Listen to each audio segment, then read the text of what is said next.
정보처리 기사 실기 과정 강의를 시작해 보겠습니다.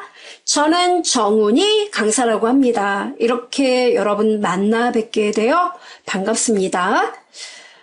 정보처리 기사 실기, 내용이 너무 방대해요. 무엇부터 공부를 해야 될지 정말 감이 오지 않아요. 이러시는 분들 많으시리라고 생각을 합니다. 실제로 과목이 많아요. 여러분께서는 항상 기본적인 내용을 알고 계셔야 돼요. 어떤 내용? 우리의 시험은 커트라인 60점, 내가 불안하니까 안 되겠다, 70점 맞아볼까? 요 자세로 공부를 하셔야 돼요. 6070의 정신으로 공부를 하셔야 된다고요. 다 맞아야지. 세부적인 내용 다 외워야지. 이러면 1년 안에 시험 못 봐요. 예. NCS 기반이라고 하는데 뭐 준비가 돼 있나요? NCS라고 해도 여러분 시험 지금까지 출제된 문제를 보면은 이게 실무적인 내용보다는 이론적인 내용을 물어보는 문제가 그동안 많이 출제가 됐습니다. 그래서요, 제가 이렇게 강의를 준비를 했습니다. 일단 응용 소프트웨어 기초기술 활용과 관련해서는 운영체제, 데이터베이스의 개념적인 내용, 네트워크 이론, 이런 것들이 시험에 꼬박꼬박 나와요. 이론이에요. 네, 운영체제와 관련해서는 벌써 제가 강의하는 이 시점에서 가장 최근의 문제 말씀드린다면 스케줄링 값 구하는 거, 네, 그 다음에 데이터베이스 설계에 대한 순서라든가, 그 다음에 네트워크 OSI 참조 계층 묻는 문제, 프로토콜 묻는 문제, 이런 거 단거의 문제로 꼬박꼬박 나와요. 그래서 제가 응용 소프트웨어 기초 기술 활용을 파트 1, 여기에 배치를 했어요. 이 내용이라면 여러분께서 필기 때 또 공부를 했던 것이기 때문에 별 부담이 없어요.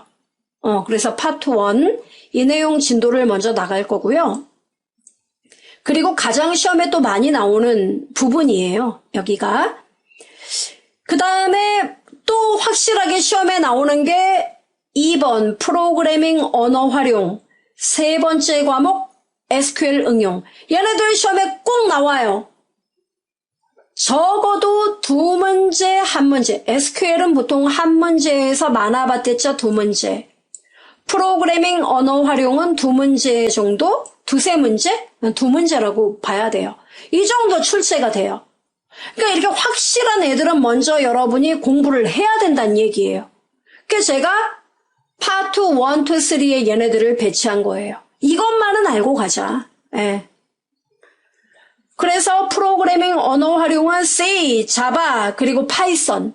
파이썬은 시험 문제 나온다 안 나온다 하다가 이제 얘네들도 가능성 굉장히 있고 또 나온다 해도 깊이 있게는 안 나와요. 그래서 저는 C 언어, 자바, 얘네들 일단 위주로 특히 C 문법으로 정리를 하면 얘하고 그 문법이 자바는 거의 흡사해요.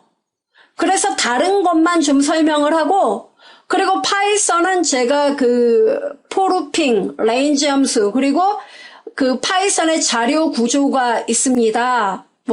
리스트, 튜플, 딕셔너리 있는데, 리스트 정도만 우리 시험에 나올 거다 예상을 하고, 거기까지 진도를 나갑니다. 그래서 C, 자바, 파이썬, 직접 프로그램 문법 설명하고, 프로그램 실행해서 결과까지 보여주면서 설명을 합니다.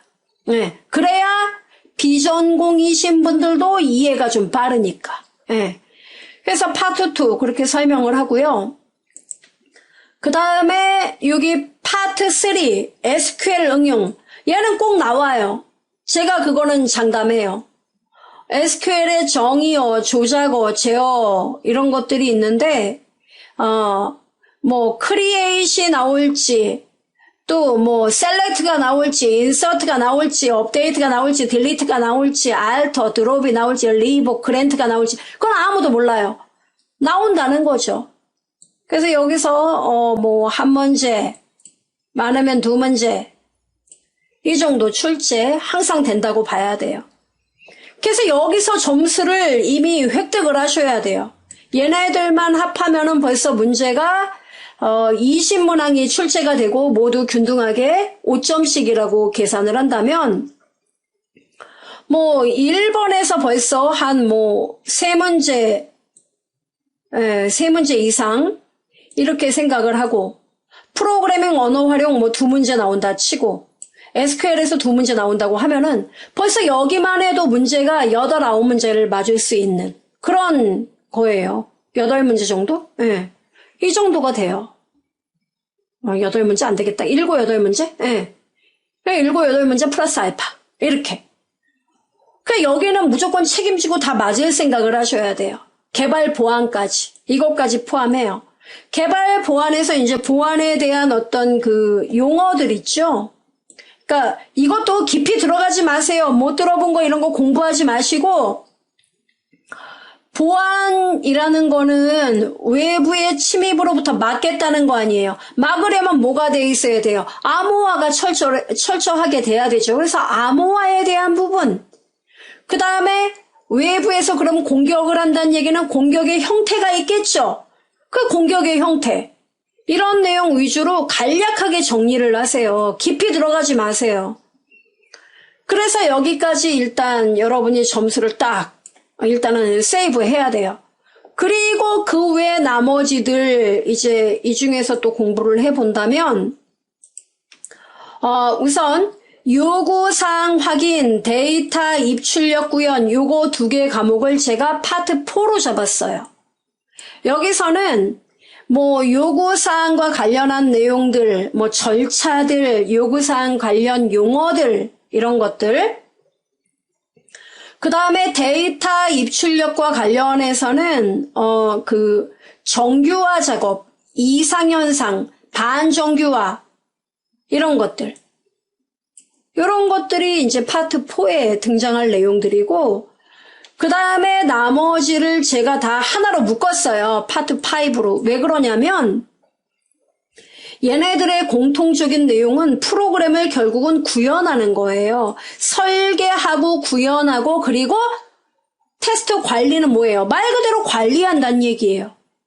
이 중에서도 애플리케이션 테스트 관리, 그 다음에 여기 인터페이스 구현, 패키징 이런 부분들 위주로 우리는 진도를 나갈 거예요.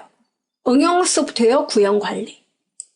됐죠, 여러분? 네, 이렇게 공부를 할 겁니다. 그래서 뭐 자질구레하게 뭐 세부적인 내용들 이런 것들은 일단은 다 치워버리고 핵심적인 내용만 정리를 해서 우리 강의가 또 오프라인 아니고 온라인 아니겠어요? 네, 온라인은 또 제 목소리가 졸리워요, 좀. 이게 탁 해가지고 졸리운 목소리예요. 이 목소리를 중요하지 않은 내용 뭐가 나올지 모르는데 그거를 또 필기 때 좀 들어본 건 정감이 있어요. 그래서 나 그때 그래 그거 이렇게 유추하면서 배우는 맛이 있는데 또 생전 처음 들어본 거는 그게 뭘까, 이건 무슨 내용일까 듣다가 이제 갑자기 어떻게 돼요? 잠이 오는 거죠. 그렇게 돼요. 그래서 파트 5까지 이렇게 정리를 해서 압축을 진도를 나갈 거예요. 이 진도가 끝난 다음에 최근에 출제된 기출문제 관심 많으시죠? 네. 그 내용들을 쫙 풀어보면서 트렌드를 익히는 거죠. 그리고 여러분이 부족한 내용 좀 더 공부하시고 하면 돼요. 네. 그래서 파트 1, 2, 3 이 부분에 아무래도 강의 내용이 제가 좀 집중이 돼 있어요. 왜? 여기는 꼭 맞아야 되거든요. 하늘이 무너져도. 그래서 이 부분에 분량이 좀 많아요. 강의 내용이. 그리고 여기서는 이제 요구사항과 데이터는 이제 이 부분, 요구사항 그 절차에 대한 내용, 그 다음 나머지 뭐 UML 나오는데 그 UML은 그 시험에 세부적인 분석이나 이런 것들은 이게 그렇게 어마무시한 내용은 나오지 않을 거라고 봐요, 저는. 깊이 있게 안 나올 거라고요. 그래서 간단하게 UML에 대한 표기법이라든가 이런 거 위주로 강의를 진행할 겁니다. 그리고 이제 이 파트 5에서는 그 인터페이스, 그 다음에 애플리케이션 테스트 관리, 특히 이 부분은 시험에 되게 잘 나와요. 결함 같은 것들, 이런 거. 그 다음에 테스트 종류들, 이런 것들은 이미 나왔었고, 앞으로도 나올 가능성 있고, 우리 시험에서도 벌써 여러 번 필기에서도 나왔던 거고. 그렇습니다. 그러니까 이런 내용 위주로 강의를 진행한다는 거 기억을 해주시기 바라겠습니다. 자, 그러면 곧바로 출발하죠. 뭐 망설일 게 뭐 있나요? 자, 응용 소프트웨어 기초기술 활용부터 가보도록 하죠. 일단 이번 시간에는 몸풀기 운동, 운영체제 개요, 스케줄링부터 보도록 하겠습니다. 가볼까요? 자, 운영체제, 얘는 뭐예요? 그 사용자와 시스템 간의 인터페이스 역할을 담당하는 것이 운영체제예요. 그러니까 얘 같은 경우에는 사용자가 시스템을 편리하게 이용할 수 있도록 한 총체적 시스템 소프트웨어를 말한다. 그쵸? 사용자와 그 시스템 간의 인터페이스 역할은 기본이고 데이터의 입출력 관리도 얘가 책임을 지고 파일 관리, 각종 하드웨어 자원 관리, 프로그램을 제어 수행하는 기능을 담당하더라. 그 다음에 운영체제의 목적 4가지. 이건 뭐 필기 때도 열심히 외웠죠. 이거 단답형으로 여러분 쓰라 그러면 주저없이 쓸 수 있어야 됩니다. 처리 능력, 응답 시간, 사용 가능도, 신뢰도. 이것이 운영체제의 평가 기준 4가지예요. 목적이기도 합니다. 목적은 처리 능력은 높여야 되고, 응답 시간은 줄여야 되고, 사용 가능도는 증대시켜야 되고, 신뢰도는 향상, 높여야 된다는 얘기죠. 처리 능력의 뜻은요, 시스템의 생산성을 말합니다. 즉, 일정 시간 동안 시스템이 처리하는 작업량, 바로 요거예요. 이게 처리 능력. 그 다음에 응답 시간에 대해 뭐 간단하게 쓰세요. 사용자가 작업을 요청 후 결과를 받을 때까지의 시간. 사용 가능도는요, 시스템을 얼마나 빠르게 사용할 수 있느냐. 신뢰도는 주어진 문제를 얼마나 정확하게 처리하느냐. 이 정도. 이거 주관식으로 이런 것들은 아주 쉽게 나올 수 있겠죠? 알아두세요. 그 다음에 운영체제의 기능 나와요. 운영체제의 기능은 시스템의 각종 하드웨어와 네트워크를 관리하고 제어하고 자원의 효과적인 운영 및 스케줄링, 요거를 담당합니다. 그 다음에 사용자와 컴퓨터 간의 인터페이스, 데이터 관리 및 데이터 및 자원의 공유 기능 제공, 시스템 오류 및 복구, 오류 검사 및 복구죠. 그 다음에 자원 보호 기능, 입출력 보조 기능 제공. 됐죠? 이런 것들 위주로 여러분이 기억을 하면 돼요. 왜냐면은 우리 실기시험에 단답형 문제도 나와요. 그냥 용어가 무엇인지 쓰세요. 이렇게. 근데 길지는 않지만 간단하게 뭐 어떤 용어에 대해 쓰시오. 이렇게 시험에 나와요. 서술형 문제. 그럼 운영체제 기능 한 뭐 3가지만 쓰시오. 이러면 3가지 여러분 쓸 수 있어야 돼요. 뭡니까? 자원의 스케줄링 기능, 사용자와의 인터페이스 제공, 자원 보호. 이렇게 쓸 수 있어야 돼요. 그런 문제. 자, 그래서 준비했습니다. 운영체제의 기능 중에 하나 뭡니까? 자원 스케줄링 기법을 곧바로 여기서 설명드리도록 하겠습니다. 자, 스케줄링 문제는 우리 시험에 출제가 됐습니다.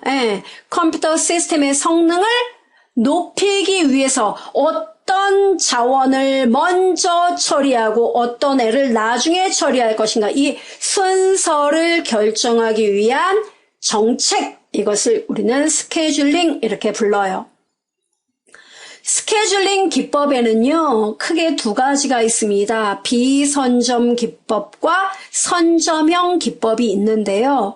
비선점 기법은 프로세스에게 이미 할당된 CPU를, 그러니까 CPU가 어떤 프로세스를 처리하고 있습니다. 예를 들어 A라는 프로세스를 CPU가 처리하고 있으면 이 사용이 끝날 때까지, 이 프로세스의 사용이 끝날 때까지 어느 누구도 CPU를 탈취할 수 없는 거예요. 중간에 끼어들 수 없는 거예요. 이걸 비선정 기법 이렇게 불러요.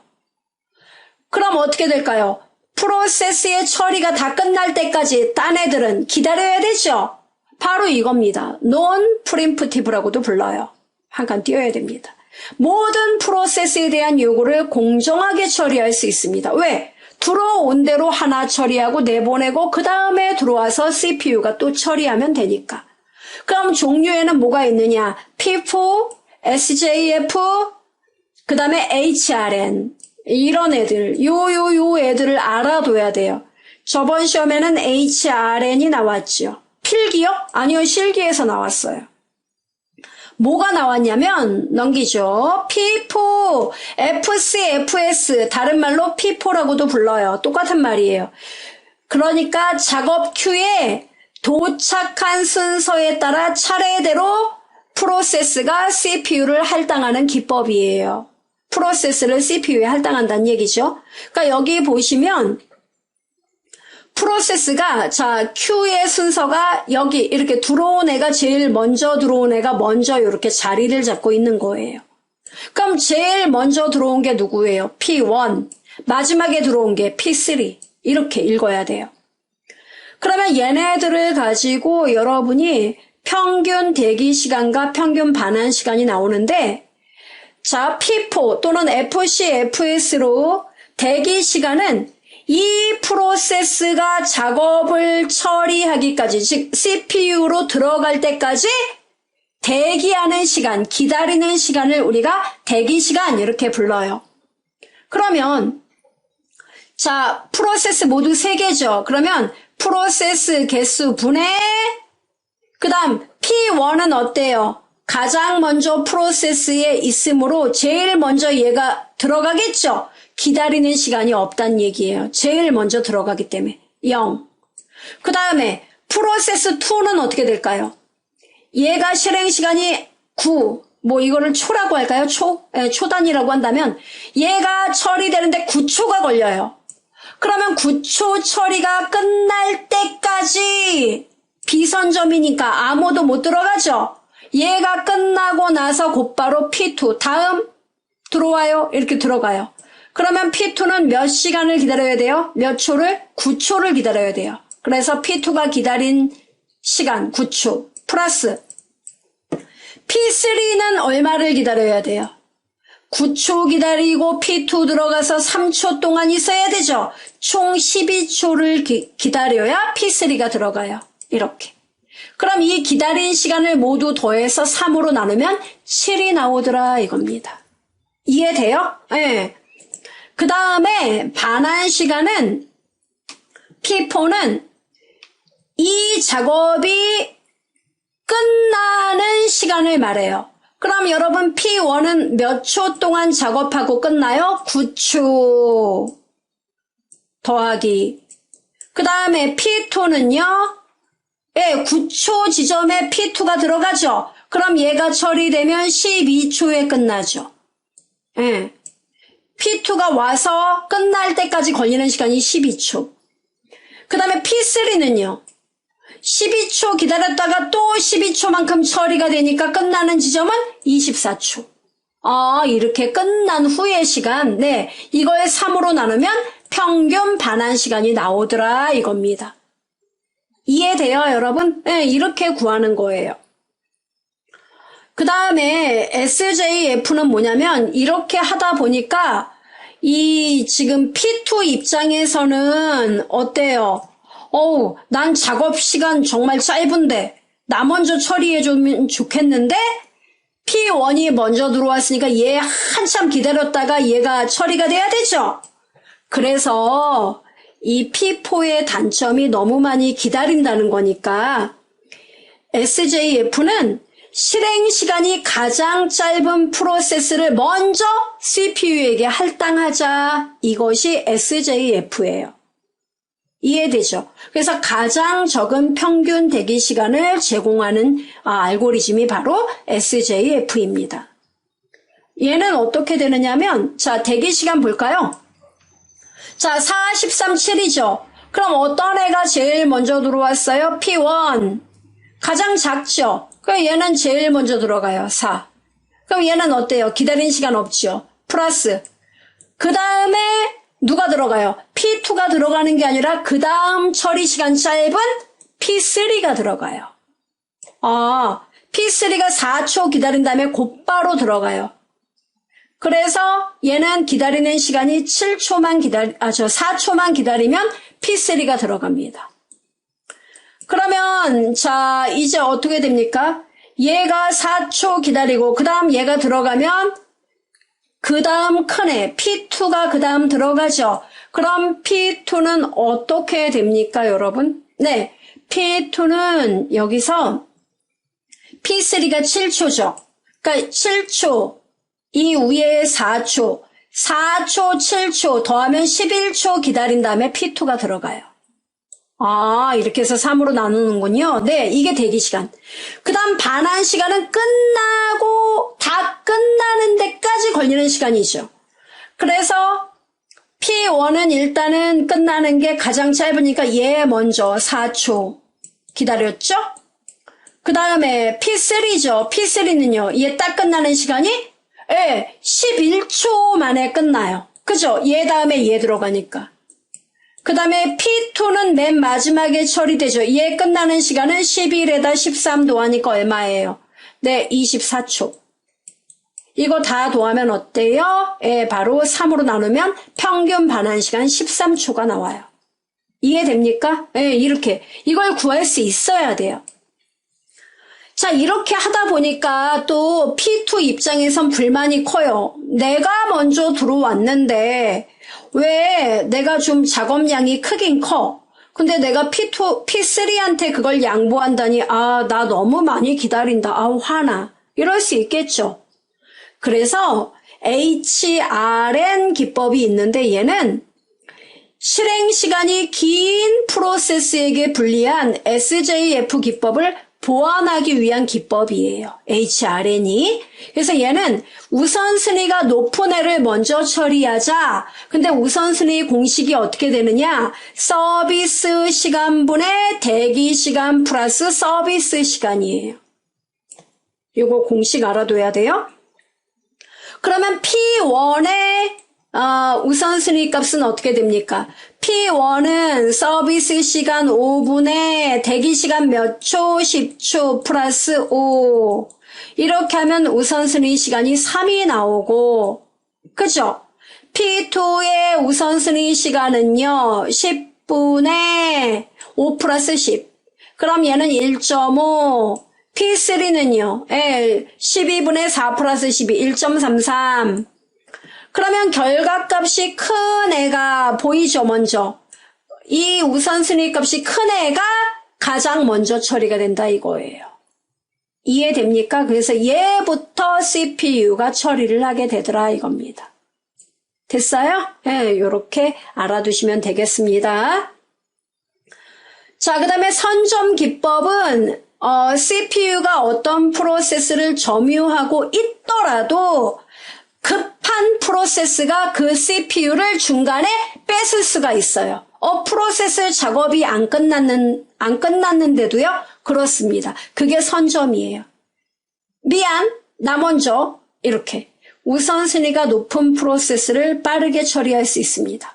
대표적인 스케줄링 기법 RR-SRT 다단계 피드백 큐가 있어요. 참고로 RR은요. 그 앞에서 봤던 FC, FS 또는 FIFO 똑같은 말이라 그랬습니다. 이 스케줄링을 선점형 방식으로 변형한 기법으로 시분할 처리 시스템에 사용이 된다. 알아둬야 돼요. 얘는 프로세스마다 약속된 할당 시간 동안만 CPU를 할당하고 해당 시간 안에 실행이 완료되지 않으면 강제로 다음 프로세스에게 CPU 사용권을 넘겨준다. 할당 시간이 길어지면 FC, FS 기법과 유사하고 너무 짧으면 오버헤드 문맥 교환에 문제가 발생한다. 이것은 뭐다? RR 기법의 특징이다. 알아두면 됩니다. 됐죠? 자, 그 다음에 여러분 용어에 대해서 시험에 또 나올 수 있는 게 교착 상태예요. 교착 상태 뜻을 알아둬야 됩니다. 교착 상태는 다중 프로그래밍 시스템에서 서로 다른 프로세스가 다중 프로그래밍은 프로세스가 여러 개가 동시에 작업을 할 수 있는 거잖아요. 근데 이 프로세스가 작업을 하기 위해서는 자원을 필요로 해요. 그죠?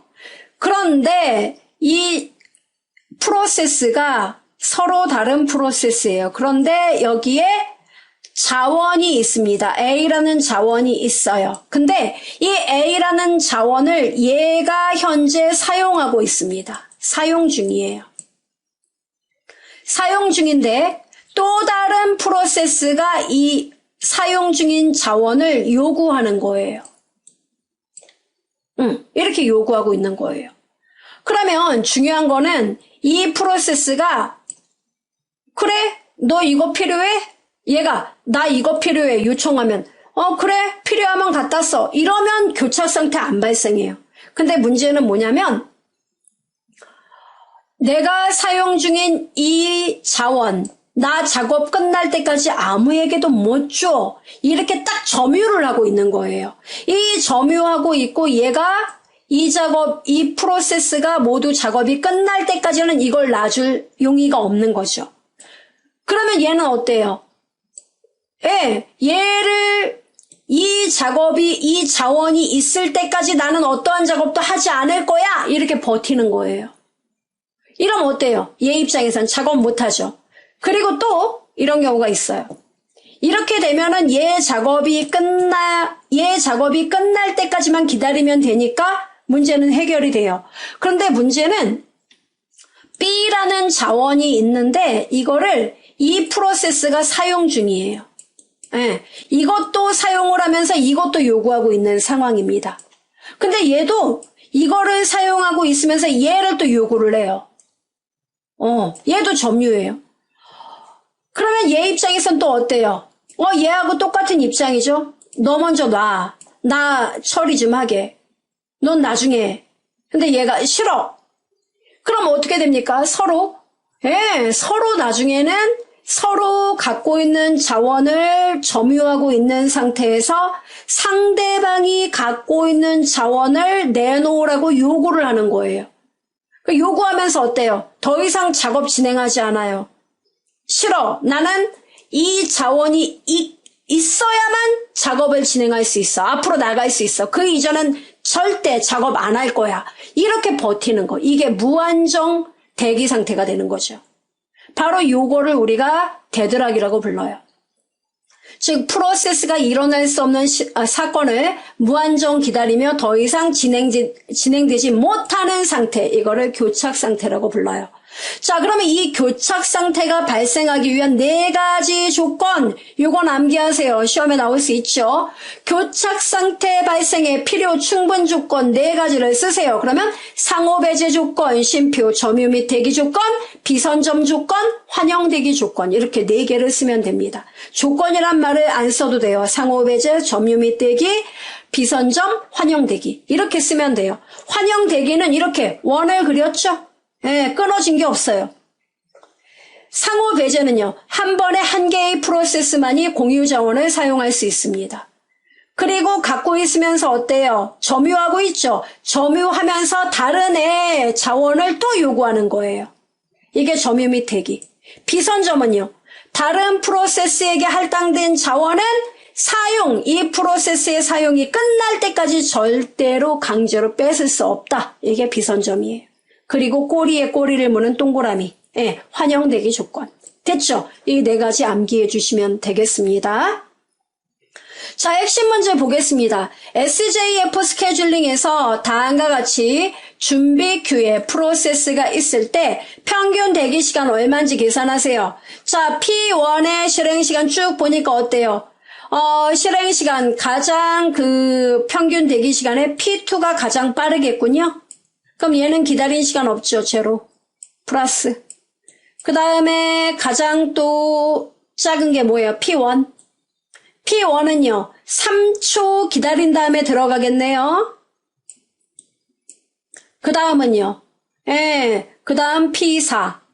그럼 얘는 몇 초 기다려야 돼요? 9초 기다린 다음에 들어가겠네요.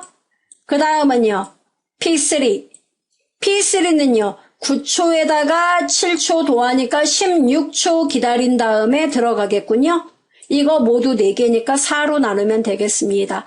그러면은 요거 25, 28 되겠네요. 4분의 28이니까 약분하면 7초가 되겠네요. 답은 7 이렇게 쓰면 돼요. 이런 문제 유형. 그 다음 문제 2번. 다음 가로 안에 공통적으로 들어갈 용어를 쓰시오 나오죠. 가로는 서로 다른 프로세스에 할당된 자원들을 다른 프로세스가 요구하여 발생하는 충돌에 의한 현상으로 각 프로세스들이 자원을 할당받지 못하여 작업을 진행하지 못한 채 무기한 대기하는 현상. 답 나올 텐데요. 뭐는 두 프로세스가 자원을 점유한 상태에서 상대방이 점유한 자원을 요구하며 무한정 기다리게 되는 현상이다. 결국 다른 프로세스가 사용 중인 자원을 얻기 위해 더 이상 작업 진행이 되지 않아서 모든 동작이 멈추게 되는 장애 현상이 발생한다. 뭡니까? 교착 상태. 한글로 교착 상태 이렇게 써도 돼요. 또는 영어로 데드락 써도 됩니다. 교착 상태 또는 한글로 데드락 이렇게 써도 되고 영어로 DEADLOCK 이렇게 쓰면 돼요. 데드락. 됐죠, 여러분? 이렇게 기억을 하시면 되겠습니다. 여기까지 복습해 주시기 바라겠습니다. 수고하셨습니다.